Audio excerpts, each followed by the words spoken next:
స్టాలిన్ కానీ స్టాలిన్ కుమారుడు కానీ గతంలో సనాతన ధర్మం మీద అదేవిధంగా హిందూ మతం మీద కించపరిచేటట్టుగా వాళ్ళు మాట్లాడినటువంటి సందర్భాల్లో దేశం మొత్తం కూడా చూసిందనమాట. అయితే పవన్ కళ్యాణ్ గారు అక్కడ మురుగన్ మహానాడుకి మధురై వెళ్ళటము, అక్కడ ఒక ప్రత్యేకమైనటువంటి ఆకర్షణగా ఉండి ఆ మీటింగ్ని అడ్రస్ చేసినప్పుడు ఒక పెద్ద ఎత్తున రెస్పాన్స్ వచ్చింది. ఆ రెస్పాన్స్ రేపు ఎన్నికల్లో మాకు నష్టం జరుగుతుంది, డిఎంకే రాజకీయ సమాధి అవ్వచ్చు అనేటువంటి ఉద్దేశంతో వాళ్ళు విమర్శలు చేస్తున్నారు. దాంట్లో భాగంగానే సినిమా నటుడు సత్యరాజు కూడా పవన్ కళ్యాణ్ గారి మీద విమర్శలు చేయడం మనం చూసాం. పవన్ కళ్యాణ్ గారిని కేవలం ఒక జనసేన నాయకుడిగానే చూస్తున్నారు డిఎంకే పార్టీ. పవన్ కళ్యాణ్ గారిని సౌత్ ఇండియాలో మోడీగా చూస్తున్నారు. అంటే ఆంధ్రాలో కానీ, తెలంగాణలో కానీ, అదేవిధంగా కర్ణాటక కానీ, తమిళనాడు కానీ, కేరళ కానీ, సౌత్లో ఏ అయితే స్టేట్స్ ఉన్నాయో వీటిల్లో పవన్ కళ్యాణ్ గారు పర్యటించడము, తర్వాత అక్కడేమన్నా ఇష్యూస్ ఏ ఇష్యూస్ మీద జరిగినా లేదా ఈ సనాతన ధర్మం మీద దాడి జరిగినప్పుడు ఆయన మాట్లాడటం.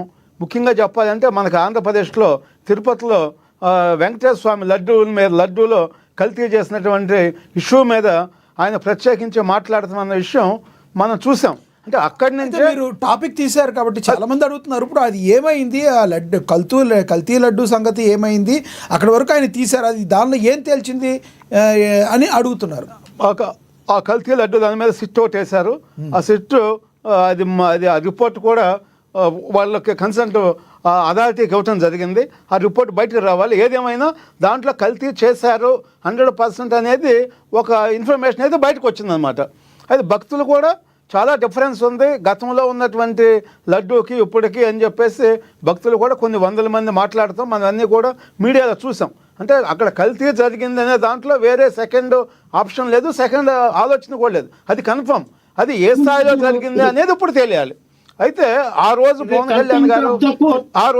కళ్యాణ్ గారు తిరుపతిలో సమావేశం ఏర్పాటు చేసి ప్రత్యేకించి ఎప్పుడైతే మాట్లాడారో ఆ మాట్లాడిన తర్వాత సౌత్ ఇండియాలో పవన్ కళ్యాణ్ గారు ఒక సౌత్ ఇండియా మోడీ అనండి లేదా నంబర్ 2 మోడీ అనండి అనే యాంగిల్లో బయటకు తీసుకున్నారు. ముఖ్యంగా డిఎంకే పార్టీ తీసుకుంది కాబట్టి డిఎంకే పార్టీ పవన్ కళ్యాణ్ మీద విమర్శలు చేయటం కానీ లేదా తప్పుడు కేసులు పెడతాం కానీ మనం చూసాం.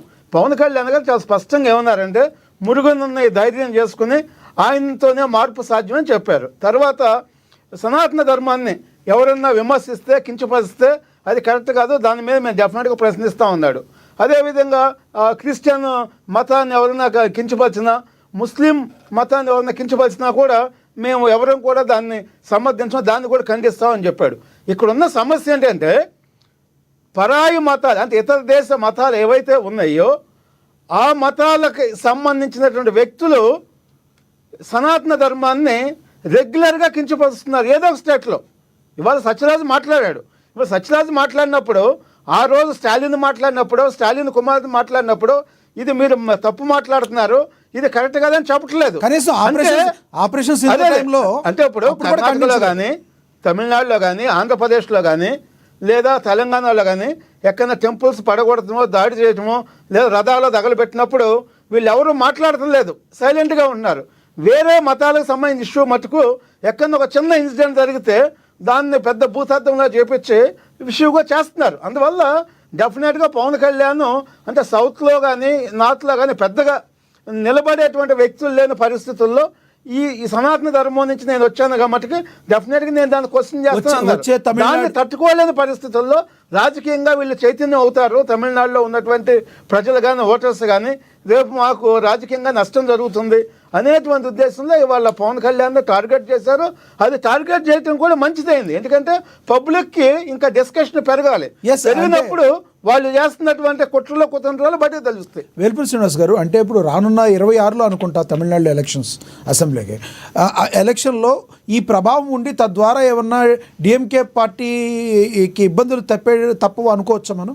డెఫినెట్గా పవన్ కళ్యాణ్ వలన ఇబ్బంది కలిగే అవకాశం ఉందంటారు తమిళనాడు రాజకీయాలు? వాస్తవంగా చెప్పాలంటే డిఎంకే పార్టీ సనాతన ధర్మానికి పూర్తిగా వ్యతిరేకమైనటువంటి పార్టీ నంబర్ 1. నంబర్ 2 వాళ్ళు అనేక సార్లు అక్కడ తమిళనాడులో టెంపుల్స్ని పడగొట్టినప్పుడు ధ్వంసం చేసినప్పుడు వాళ్ళ మీద చర్యలు తీసుకోలేదు. వాళ్ళు అనేక మంది దాని మీద విమర్శలు చేశారు కూడా, అయినా కూడా ఎక్కడ మాట్లాడలేదు. అంటే తమిళనాడు ప్రభుత్వం వ్యతిరేకంగా ఉండటమే కాకుండా దాన్ని మద్దతు ఇచ్చే వాళ్ళు, సపోర్ట్ చేసే వాళ్ళని కూడా వాళ్ళ మీద దాడులు చేయటం, అదే విధంగా తప్పుడు కేసులు పెట్టడం చూస్తున్నారు. ఇది రాజకీయంగా చాలా పెద్ద ఎత్తున డిఎంకేకి నష్టం జరిగేటువంటి అవకాశం 100% కనపడుతుంది. రైట్, మళ్ళీ వస్తాను. మనతోటి రాజకీయ విశ్లేషకులు ప్రొడ్యూసర్ త్రిపురనేని చిట్టిబాబు గారు ఉన్నారు, ఆయనతో మాట్లాడదాం. చిట్టిబాబు గారు నమస్తే అండి. చిట్టిబాబు గారు, నా వాయిస్ వినపడుతుందా? మ్యూట్లో ఉన్నట్టు చూడండి మీది.